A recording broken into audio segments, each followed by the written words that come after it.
Let's make these creamy and cheesy puff pastry empanadas filled with an artichoke, spinach, and cheese filling. They are so good and easy to make.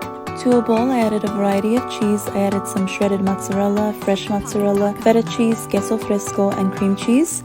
Then I add in a cup of spinach, some fresh herbs, and some artichoke that is cut up into small pieces. And then I mix this all together, and then I add a little bit of salt and mix again. The filling is now ready and it is time to stuff the empanada dough. I'm going to be using these that I had in my freezer, but you can use any other kind that you have. Add 2 tablespoons of filling to one side of the dough and you're going to close it shut, and then using a fork you're going to pinch the edges just like this so the filling doesn't come out while it's frying. Now fry these until they are a beautiful golden color and crispy. These will turn golden really quick, so make sure to keep flipping them so they don't burn. You can also fill these up with some potatoes, some ground beef, or any other filling that you like. They are so great for Ramadan, super easy to make, and so delicious. Enjoy!